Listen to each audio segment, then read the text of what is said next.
कुछ पैसेंजरों ने कहा था, मैं वहाँ सुना था उन्होंने रिश्तेदारों ने कि एक बोगी जो कराची से चली थी वो ऑलरेडी ख़राब थी। मैं समझता हूँ रेलवे के मिनिस्टर को ये सोचना चाहिए था, अगर ये हालात ऐसे रहे, ये इंसान है या सियासत नहीं चलती।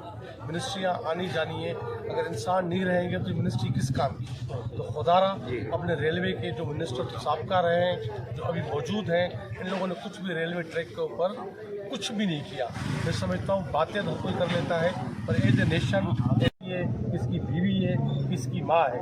अब ये बताइएगा कि इस तरह के वाक़यात पहले भी रूनुमा होते रहे हैं और उनकी तहकीकात जो है वो साल जारी रहती है, कोई तहकीकात जो है वो मुकम्मल तौर पर सामने नहीं आती।